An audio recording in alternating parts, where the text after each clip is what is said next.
Good afternoon. Today's lecture is going to be a little bit different from any of the others. The title of this one is The Early Spanish Main, and to tell you right now the big difference is I don't have a lot of pictures taken during Columbus's voyages. His camera was broken, and I have not found any of the pictures from his trips on the internet. The title of this lecture comes from the title of a book. It was written by a man by the name of Carl Ortwin Sauer, The Early Spanish Main, and the book talks about the early Spanish, the first generation or so in the Caribbean, Columbus's voyages and the early settlements. Carl Ortwin Sauer was born in Missouri, educated at the University of Chicago, and was a professor at Berkeley from the mid-1920s to the mid-1960s. I was not a student of Carl Sauer. Professors get the reputations a couple of different ways. One is by writing nice books, and this is one of many books that he wrote, and it's a very good book. They also get status and become famous if they have a lot of good students. And Sauer was very lucky to have a number of very, very good doctoral students. At the very first lecture, I said I was at UCLA for my doctorate, 1967 and 1969. The chair of my doctoral committee was one of Sauer's very first students. One of the other members of my committee was one of his last students. The man that I was a teaching assistant for at UCLA was another of Sauer's students. I also had classes with Sauer's son at UCLA. So in a very real sense, I'm a student of Carl Sauer. I'm going to start my story today, maybe a little bit farther back than you might expect, in the year 711 of the current era. In other words, 711 AD. Among scholars, we're tending to use the terminology CE, or current era. AD is great if you're writing for a Christian audience, but if you're writing for a worldwide audience, CE seems to be more politically correct. Anybody know what happened in CE, or in 711 CE of significance? Ring a bell at anybody? The Muslim invasion of Spain, the Islamic forces invading Spain, 711 AD. Over the next 20 years, the Muslims or Islamic forces conquered all of Spain, all of the Iberian Peninsula, what is today Spain and Portugal. They conquered southern France. In 732 AD, exactly 100 years after the death of Muhammad, they were defeated in a battle near Paris by a Christian group, a set of Christian forces led by a man by the name of Charles Martel, the grandfather of Charlemagne. Over the next 770 years or so, from 711 up to 1492, Muslims controlled at least a portion of the Iberian Peninsula. And over that 700 years, the Christian forces gradually reconquered Spain, reconquered Portugal. It's referred to in Spanish as the Reconquista. And that was not really a period of 700 some years of constant fighting. If you think about it, that 781 years is longer than the United States has existed. It's longer than any of the states in Europe have existed. It's a very, very long period of time. There were periods of peace. There was a period of time when the Muslims would gain back territory. There were periods when the Christians won battles and gained territory and so forth. It was a period of time in Europe as a whole in which there were lots of things going on that I don't have time to talk about. We talk about the Dark Ages and then the beginning of the medieval period, and ultimately we get into to modern Europe. There were periods of time when various groups, for example, in the 12th, 13th century, the Mongols invading Europe, lots of things were going on that we just don't have time to talk about. But what's important is during that period of centuries, 600-700 years or more, there was in fact trade going on between Europe and Asia. Asia here, thinking in terms of India, China, the Spice Islands, Indonesia, etc. And on this map, we see in blue the water routes that might have been used, and the red is the overland route. The water routes were to a great extent controlled by the monsoons. The arrow going down from India towards the southwest is the November to February monsoon, and the one going towards the northeast, up arrow, is April to September monsoon. What that meant is that really ships could only sail effectively, easily, from the Persian Gulf or the Red Sea to India really once a year. They would sail when the monsoon was behind them to India, and then they would come back months later. That sailing across the Red Sea, Persian Gulf towards India had been going on for thousands of years. We know that in the Roman times, an average of about 100 ships a year sailed from the Red Sea to India. This was a trade that was going on for a very, very long time. And what were they getting? What was Europe getting from Asia? Well, one of the biggest ones was a whole variety of spices. If you think about it, they did not have any means of refrigeration in those days, and so meat would go bad fairly quickly. And how do you make meat palatable? You add spices. So lots of different spices. Silks, printed textiles, cotton textiles. Paper came in fairly late, but became important. Porcelains, not too much, only by water. Porcelains obviously were not easily carried overland. And Europe was basically sending silver and gold to Asia. Now, somewhere, and I tried to get on the internet today to check my dates here, and unfortunately the internet wasn't working this morning. But somewhere around 1438, if I remember correctly, the Ottoman Turks captured Constantinople. And when they captured Constantinople, they cut off that trade route overland and by water. They simply closed the ports around the Red Sea and the Persian Gulf to Christian boats, and the overland route was shut off. So all of a sudden, trade that had been going on for literally centuries, thousands of years or more, between Asia and Europe was cut off. And that's what caused the real panic in Europe. How do we get stuff from Asia? So the people in Europe, particularly in the Iberian Peninsula, began to think, how do we do that? Well, let's sail around Africa and get to Asia that way. Wasn't something that was new. We think that maybe the Romans had gone all the way around Africa, and probably the Phoenicians before that had probably gone all the way around Africa. But this guy, the Prince Henry the Navigator, was the son of the Portuguese king, and he set up a school, literally a group of people working together to improve navigation with the idea of somehow sailing around Africa. So he's the son of the King of Portugal at that time.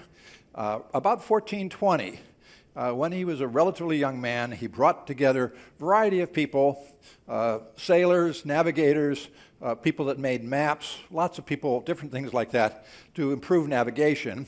And he literally used his influence with his father to set up voyages to begin explore along the west coast of Africa. And among other things, that leads to Portuguese settlement of Madeira and also the Azores. Among other things, they invented a new type of ship. The ships that had been used in Europe and also on the Indian Ocean at that time were not very good for long-distance ocean voyages. The Portuguese came up with this type of ship called a caravel that had better sails, had multiple masts, and allowed them to sail at a much greater angle to the wind. They could get places that some of the other ships could not get. And that became the typical ship for 1400s, 1500s, even up through the 1600s. Now, there are a number of Portuguese that we could talk about, but I don't have time to go into all of them. This guy is important, Bartolomeu Dias, in the late 1400s. His father was a nobleman. He was of good Portuguese ancestry, and another king, this is not the same guy that was Prince Henry's father, this is John II, asked him to sail along the coast of Africa. and go farther than any Portuguese had gone. Under Prince Henry, they had already gone around much of West Africa, but Diaz is going to go further. And in February of 1488, he sails around southern Africa, around the Cape of Good Hope, and comes back a few months later. Tells everybody, we got around there and we sailed into the other ocean. The next guy of any importance for the Portuguese is this man, Vasco da Gama. He's a little bit younger, a little bit later than Diaz. Interestingly enough, his mother was actually English, but he was a son of a Portuguese official, and he joined the religious order that was being led by the guy who became King John II. He was given 4 ships, 170 men, to go around southern Africa, follow Diaz's route, which they did. 1497, December of 1497, they round Cape of Good Hope. They sail up the east coast of Africa. They call it Natal, which is tied in with Christmas. And they got as far as the coast of Kenya, and they were able to contract with a pilot who had already sailed to India from there. There were voyages going on with Islamic sailors. So they got a guy to lead them across the Indian Ocean. And with that man's knowledge and sailing with the monsoon behind them, it took them only 23 days to get from the coast of Africa to India. Very, very quick voyage, a little bit more than 3 weeks. And he came back right away. Well, unfortunately, by coming back right away, the monsoon hadn't changed. And if you look at the dates here on this slide here, it's more than 4 months. What took them 23 days to go in one direction takes them more than 4 months to go in the opposite direction. And when they get to Africa, they are down from 190 down to 55. Now, realistically, one ship and some of the men had stayed in India, so it isn't they all died on the voyage. But they lost one ship and a number of men trying to sail back against the monsoon. They got back to Portugal about 2 years after they had left. The important thing is that the investors, the people who had paid for the voyage, made a profit of about 600%. So that showed that you could sail around Africa and make a lot of money. After that, the Portuguese began to sail regularly around Cape of Good Hope and to India and to the Spice Islands, and they were the major player in that trade for several centuries. Now, meanwhile, back in Spain, something interesting was happening. The young queen of Castile married the young king of Aragon, and the two of them basically united most of Christian Spain. They had not at that time reconquered Spain. The Reconquista, the reconquest was still going on. And during their reign, they did complete the reconquest, and also obviously they sponsored and saw the voyages of Columbus. There's Ferdinand and Isabella. The reconquest is finished in November of 1492, or January of 1492. One of the things that they did immediately was to order that anybody who was not a Christian could not stay in Spain. They had that same order as they reconquered places. They mandated that the areas when they reconquered had to have only Christians. The choice was get out or convert. Now, the people who converted in Spanish are called conversos. And many of the conversos, either Muslims or Jews, were actually practicing their religion back home, not in public. The Spanish, the Christian Spanish, set up an institution to root out those conversos. And some of you yesterday may have seen the results of that.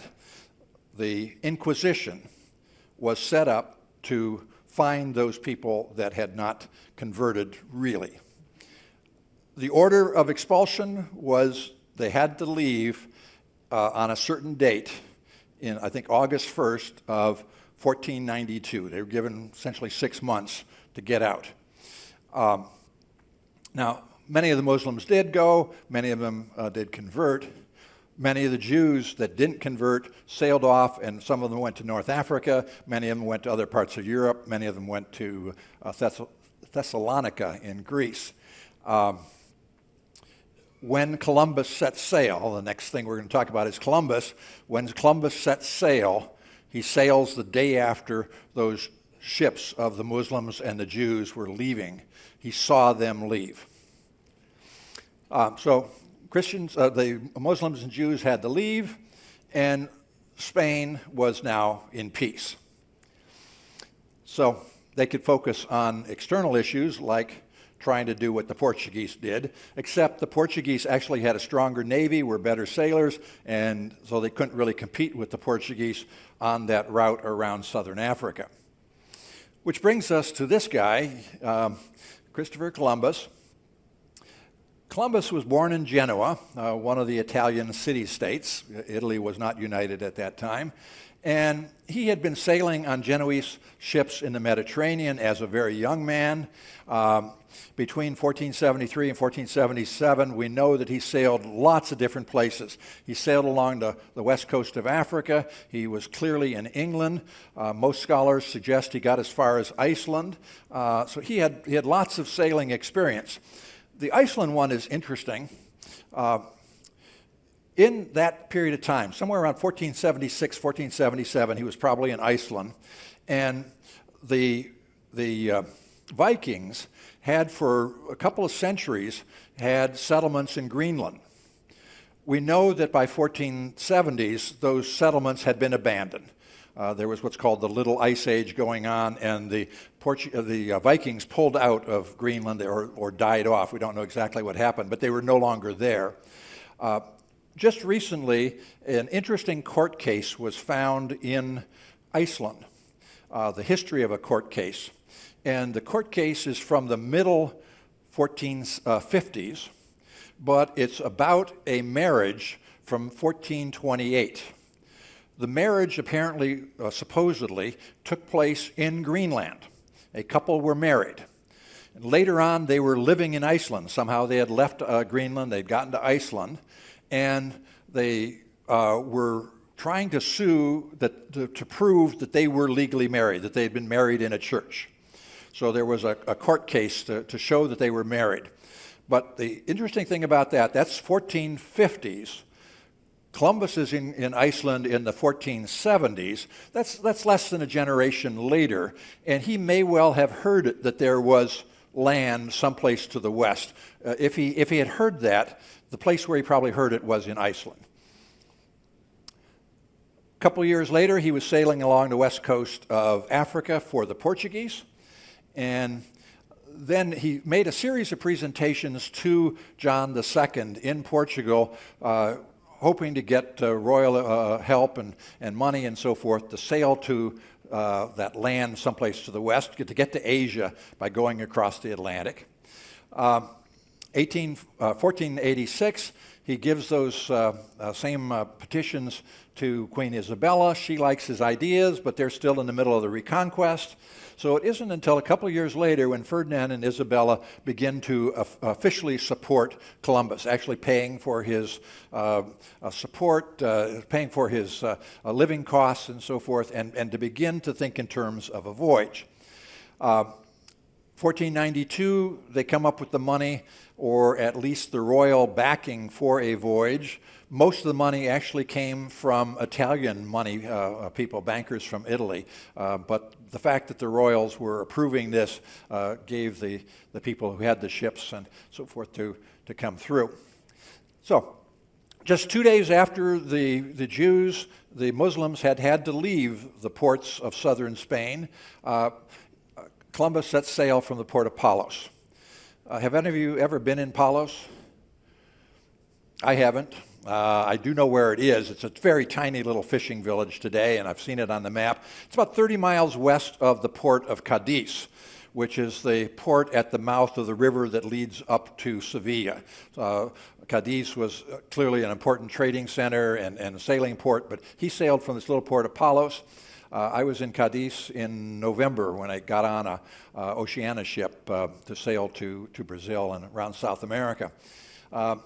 He set sail with 3 ships. They go first to the Canary Islands to restock with water and fresh food, and then they sail west.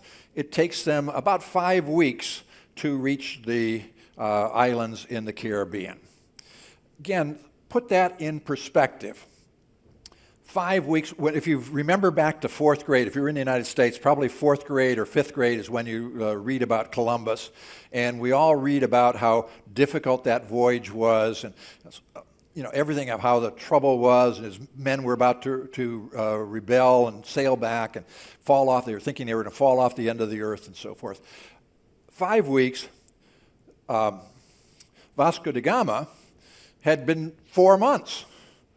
Remember, and he made it. Some of his men died, but he made it across the Indian Ocean sailing against the monsoons. This voyage of 5 weeks is not that bad.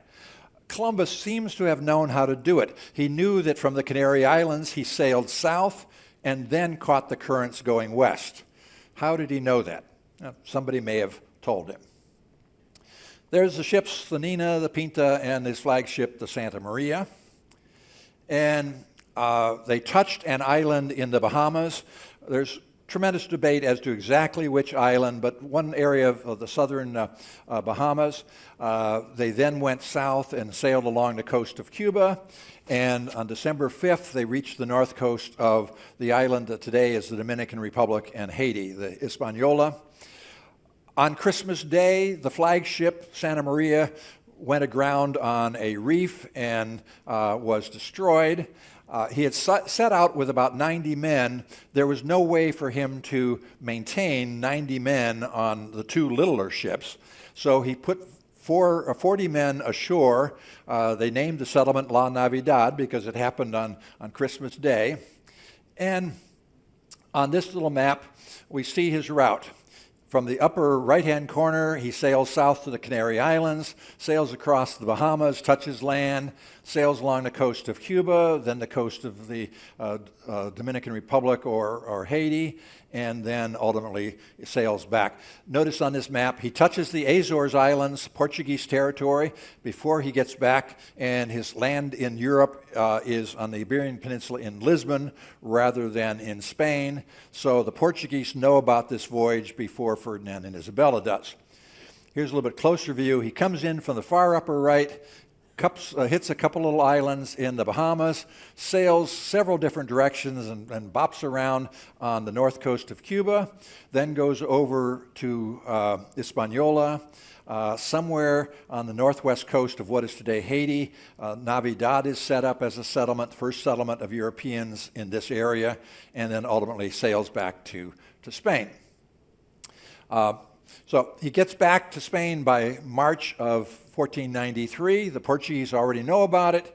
And Bartolomé Diaz and maybe Ferdinand Magellan in Portugal heard about him. There's pretty good knowledge that he actually met Diaz and maybe met Magellan. At least Magellan knew about this fairly early. Within 6 months, he's off on a second voyage. This time, he's got a lot of ships. They're sailing from Cadiz, and he's got 17 ships and something on the order of 1,200 men. Notice that it says men, not men and women. Supposedly, there were no women on the second voyage. They did bring lots of animals. They brought goats, they brought cows, they brought dogs, they brought horses. Those animals cause problems. There are diseases that those animals were carrying, as well as diseases that the Spanish were carrying that were introduced to the islands very, very quickly. And the local people had no resistance to any of the European diseases, either coming from humans or animals. They make a quick stop in the Canary Islands and then sail directly back to Hispaniola. They explore the Lesser Antilles very briefly. Those islands were occupied by people called the Caribs. They're different from the people that were on Hispaniola, who were Tainos and were more settled. The Caribs, in fact, were from South America. They had been migrating into the Caribbean and eating their way through island to island to island. They were supposedly cannibals. When Columbus gets back to Navidad, not quite a year after the settlement was set up, they don't find anybody. They find the remains of a couple of buildings, supposedly find a few skeletons. They don't know what happened to everyone else. Presumably the local people killed them off. They sailed east along the north coast of Hispaniola and set up a new settlement, this time with his brother as the head of it. It's named La Isabela after the queen. And then they go west to explore Cuba. They return. He comes back and stays as governor for not quite a year, not quite 2 years, and then goes back to Spain to get more supplies and more people. On this map, they come in from the bottom center. They sail along a couple of the islands of the Lesser Antilles. They sail along the coast of Puerto Rico. They sail along the north coast of Hispaniola and to Navidad. And then they sail west the southern coast of Cuba. They find Jamaica. They sail around Hispaniola. And then ultimately, after almost 2 years, he goes back to Spain. Third voyage, about a year and a half later, he has 6 ships. 3 go directly to La Isabela, to Hispaniola. Unfortunately, La Isabela turned out to be a very bad location, and the few colonists that had survived the intervening 2 years had moved to the south coast of the island. It was a little bit better spot. Columbus, with the other 3 ships, sails to the north coast of South America. And they reach Trinidad and sail all around. They find the mouth of the Orinoco River, sail along the what is today northeastern Venezuela. Interestingly enough, they find a few riches, particularly pearls, and then ultimately get to Santo Domingo, the new settlement on the south coast. He remained as governor for a short period of time until there's a new governor comes along and there are accusations against Columbus. He is ultimately sent back to Spain in chains, supposedly. He's under arrest. So here's the third voyage. This is only Columbus, not the 3 ships that went directly to Hispaniola. But Columbus, with the other 3 ships, came in at the bottom corner of this map, touches the coast of Trinidad, sails along the northeast coast of Venezuela, finds pearls, a little bit of riches, and goes back to Santo Domingo. By this time in Santo Domingo, this is now 6 years after the first settlement, the population of the island has been cut in half by European diseases. There are some suggestions that within 10 years, 90% of the population that was there in 1492 had been killed off by European diseases. But this 1498, probably about half the population was already gone, some of it by overwork and enslavement.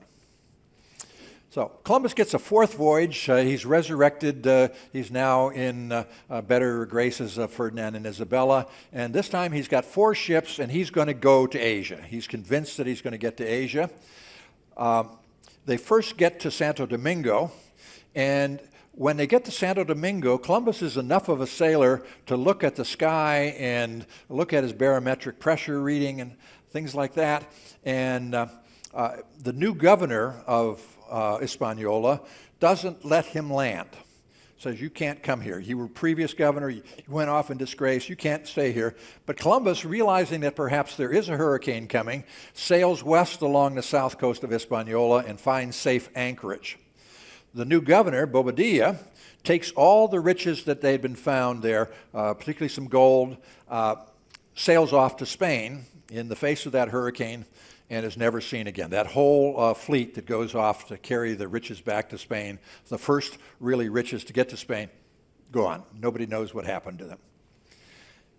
Columbus, meanwhile, sails west and gets to the coast of Central America, along the coast of Honduras. And they explore the coast of Honduras, of Nicaragua, coast of Costa Rica, and ultimately get to Panama. And they stay in Panama for several months. They do find gold in Costa Rica. It's not native gold. It's gold that has been traded from Panama. In Panama, they find gold. And then ultimately, they decide they got to go back, get to Hispaniola, go back to Spain. But by this time, the ships are rotting. Worms have gotten into the wood. The ships are sinking. And so they end up going first to Jamaica and get stranded. The ships literally sink under them, and they're stuck in Jamaica for almost a year. They ultimately build a small boat, and a few men sail from Jamaica to Hispaniola to request a ship come and rescue them, and they end up going back. So they're rescued. He gets back to Spain in November of 1504, and Columbus dies in 1506. So he's pretty much out of the picture very quickly. But I like to use this map and point out a couple of things about the fourth voyage, which could have been very, very significant if things had worked out a little bit better. They came in here from the middle right. They sailed through the Lesser Antilles. They go to Santo Domingo. They're not allowed to land, so they hide out while there's the hurricane coming. And then they sail west, and they go northwest to Cuba. If they had gone simply a short distance west from western Cuba, they would have touched the Yucatan Peninsula, and they would have come in contact with the Mayas, one of the high civilizations, one of the great civilizations of the Western Hemisphere. But they missed it. Instead, they sail southwest, and they touch along the northeast coast of what is today Honduras. Again, he makes a turn. He goes to the right, goes east. If he had gone west, he would have gone into the Gulf of Honduras, where Honduras and Guatemala come together. Belize is right in there. And again, he would have been in contact with the Maya civilization. He made the wrong turn there. He goes along the coast, and this whole area of northeastern Honduras, eastern Nicaragua, eastern Costa Rica in those days was referred to as the Mosquito Coast. A very, very bad area, no high civilizations, no riches, lots of disease. They sail along that coast. They sail along the coast of Costa Rica. They sail along the coast of Panama. And then when they decide to go back, they go straight north all the way to Cuba. If they had gone northeast, they would have made Hispaniola without a problem. But they go almost twice as far. And then on the way heading back, they go to Jamaica, and that's where they get stranded for over a year. So again, he's made a wrong turn rather than going straight towards Hispaniola. And when he gets back to Spain, the expeditions are over. I mentioned very briefly, I'm going to see how we're doing on time here, Treaty of Tordesillas. This is a treaty between Portugal and Spain. The Pope set this up, and I'll go through here quickly. 1493, the Pope draws a line to demarcate what part of the world is Spanish and what part of the world is Portuguese. The treaty exists. It's in Vatican archives, and so that is the treaty. And here's the line, and there's a better view of the line. There was a 1493 line, and then they adjusted 1494 line. And the 1494 line gave the Portuguese a portion of South America. We always have to ask ourselves, why did the Portuguese get that little adjustment? The Portuguese had more influence with the Pope at that time, and they got the line adjusted west. We almost have to guess that maybe the Portuguese knew about South America, even though supposedly nobody had sailed along there. But half the world ends up being Portuguese and half the world end up being Spanish. The Spanish is the unknown part of the world in 1494. The Portuguese get the known part of the world in 1494. There was a further modification that divided up the Pacific. And that map there shows in red the Spanish areas, but in 1494, nobody knew about most of those areas. And the Portuguese got Africa and India, which were already known at that point in time. Very quickly again, Vespucci. He's an Italian, but he starts working initially for the Portuguese. And he gets sent out on a couple ships. He actually was, I think, part of the second voyage of Columbus. He sails on ships to explore South America, and ultimately he sails along the coast of Brazil. In this map, 1499-50, he sails into the Caribbean, and in 1501-1502, he sails along the coast of Brazil. And Vespucci was a pretty good advertiser. He went back to Europe, talked to some of the map makers, and convinced them that he had discovered a whole new world. Columbus wasn't so good at that, and so we call the New World America rather than Colombo. There's Vespucci landing in supposedly Brazil.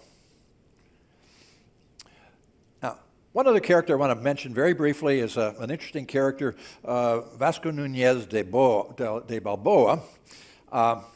He was Spanish. He was a young man that if the Reconquest had continued, he probably would have been a soldier in the Reconquest, but he was kind of too young for the Reconquest. He had no great future in Spain as the third son of a family, minor family. So there's Balboa. So he gets to the New World about 1500, very early. Within 8 years after Columbus's first voyage, Balboa somehow is there. We don't know whether he's on the third voyage of Columbus or whether he's on another voyage somehow, but around 1500 he's in the New World. He explores, he's part of a group that explores along the coast of what is today Venezuela and Colombia in 1501, gets some riches out of that, and he goes back to Hispaniola and invests in a farm, a ranch, or an hacienda. Unfortunately, he's not much of a farmer, and he goes bankrupt. To escape his creditors, he sails on a ship in 1508 that's going to set up the first settlement in mainland South America. Some people say he hid in a barrel from his creditors until the ship set sail from Hispaniola. They founded a town in 1509, but it was failed. Most of the people that were part of it died within the first few months. Very bad area, native resistance and diseases. He took over leading the small group of survivors. They relocated to another spot and set up the first town in what is today Central America or South America. It's actually in eastern Panama, as you'll see in a minute, and had himself declared the mayor of that town. So in this map, the little town is called Santa Maria de la Antigua, or Santa Maria, and it is actually today, it is just on the Panamanian side of where the Panama-Colombia border is. There's not really even a settlement there these days. It's in one of the rainiest, worst possible places that you could set up a settlement anywhere in that whole region. It's called the Darien region of eastern Panama, one of the rainiest places on earth. The king back in Spain had named a new governor for this area, and the new governor comes out. He sails along the coast of what is today Nicaragua and Costa Rica and Panama, just like Columbus did on his fourth voyage, finds a few riches, and he comes to Santa Maria, the town that Balboa is running, and unfortunately Balboa says, no, you can't land here. And so they force the governor with a few men to set sail for Hispaniola, and they're never seen again, just like Bobadilla a few years earlier. So then Balboa is the governor of the entire territory that is today Panama, Costa Rica, and the eastern part of what is today Nicaragua. Big area. He led a series of expeditions. The first couple expeditions went southeast into the Gulf of Aruba, the area that we passed on our right side or starboard side as we sailed from Panama to Cartagena. And they did find gold, and there it's placer gold. It's gold that is coming out of the streams. It's a rich area. Even today, they're gold mining in that region. He led a couple of other expeditions. The one in 1513 is the one that goes south from Santa Maria across the peninsula and aided with local Indians. They ultimately, on the top of a hill, Balboa supposedly looks out and sees the ocean, the Pacific Ocean. He's the first European to see the Pacific Ocean, and arrives at the shores a few days later, calls it the Southern Sea because it's south from Panama, and there he is out in the water of the Pacific Ocean. He returned to Santa Maria and had riches, gold, pearls, very successful. He sends off a ship to Spain to talk about this discovery, as well as to send back the various riches, the royal fifth, the 1/5 that goes to the king. And a new governor arrives, replaces him, a man by the name of Pedro Arias, or better known as Pedrarius. He comes in with 1,500 men, so he's got enough men to take over from Balboa. He replaces Balboa, and Balboa is arrested for taking the position of governor without royal permission. Unfortunately, or fortunately, he was able to avoid punishment. And he runs a number of expeditions. They apparently go as far west as what is today Nicaragua, go all the way through Central America, Costa Rica. Explores along the Atrato River in what is today Colombia. He marries Pedrarius' daughter, which is amazing because she was in Spain and he was in Panama. But Pedrarius becomes his father-in-law in name. In 1519, he actually had ships constructed and started to explore the Pacific, at least to the islands out there in the Gulf of Panama. On his way back from that expedition, a guy who comes into the story a little bit later with some importance, a man by the name of Francisco Pizarro, arrests him. Pedrarius sends him out to arrest him for being a traitor, to doing all sorts of nasty things, brings him back to the little settlement, and denies all charges. But Pedrarius, being a good father-in-law, says, "You're guilty." And they're convicted of treason. And there is Balboa about to lose his head over the whole thing. So he does not survive. But we're up to 1519. A town is set up. It's not really where Panama City is. It's a few miles farther to the east along the Pacific coast. But a town is set up on the Pacific side, 1519.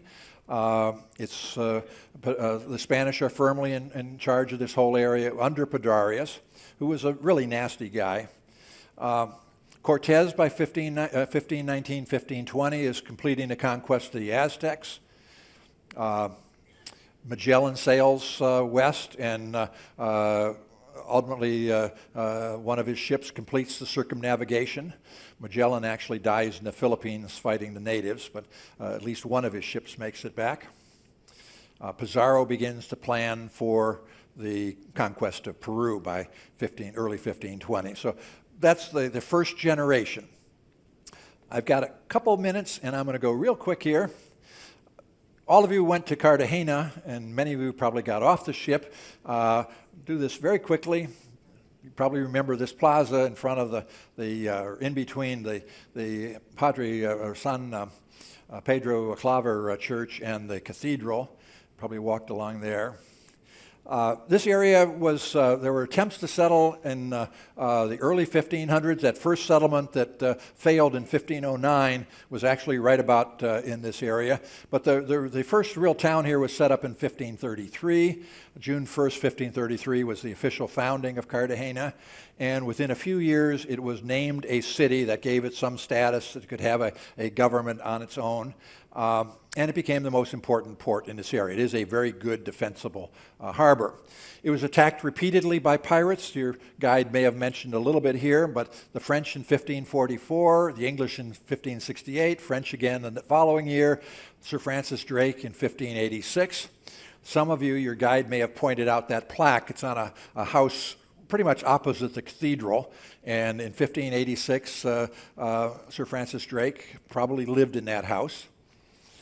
And as a result of all those pirate attacks, the Spanish crown ordered the construction and agreed to pay for the construction of fortifications at Cartagena. And Cartagena became the most fortified place in mainland South America. Veracruz in Mexico was fortified, and also Havana in Cuba. I've been in Cartagena a number of times, actually the first time in 1972, and this is my photograph from up on a hill, the little convent of El Popo, where I took that from. And there's the San Felipe Fortress, which was the largest fortress that the Spanish built in the Western Hemisphere. There's the fortress. Some of you may have driven past it. I'm not sure if any of you climbed up into that. There's my view looking out to Boca Grande, that area of the buildings along the harbor that we went past as we came in and left. There's the same view just a couple years ago. It had grown up in a few years. There's yesterday. I put this one in from yesterday. This is the clock tower. That gate was also the gate in which people entered the city. It's the main gate. There's the Church of San Pedro Claver. If you travel in Europe, in many of the towns, if you go to any cathedrals, you'll probably see that there's some relic of some saint, maybe the hand of somebody, and you don't really know whether that is that saint relic. But in this particular church, there's a drawing of San Pedro Claver. He was a Jesuit and that ministered to the black slaves mainly. That's what he's famous for. This is the altar in the church there, and he's there. He's in a coffin underneath the altar, and this is his. This is not some supposed relic. This is his skeleton. There's 1972 out on the street, and here from 2 years ago. It was even busier yesterday than I had ever seen before, and I've been here 5 or 6 times in the last couple of years. There's 72 out on the street, and here's these women selling the fruit. You may have tried to get a picture of them. I was able to get one kind of a hidden camera. One of the things I really like in Cartagena, and ever since I've been going, I've been taking photographs of these, are the door knockers. Did anybody focus in on the door knockers? They are just fantastic. I love that one. I took this one yesterday. I took that one yesterday. Lots of door knockers. And these are all original. They go back into the 1700s. These guys, I saw these same guys. Yesterday they were in uniforms. They had blue uniforms on, but this is from a couple of years ago.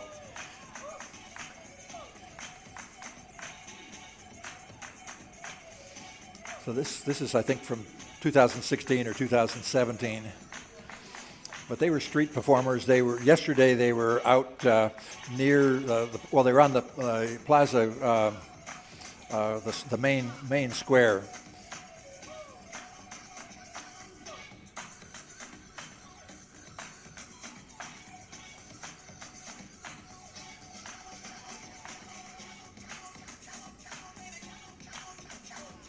But yesterday, the same guys.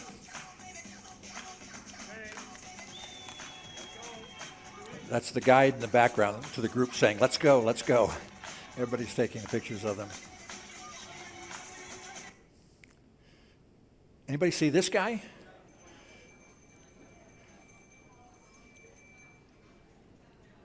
I won't play the whole video because it is 2 minutes and 14 seconds. He said he was going to do it in 2 minutes and make a painting, but it really took him a few seconds longer. In fact, I think some of you may have purchased some of his paintings. But he was good.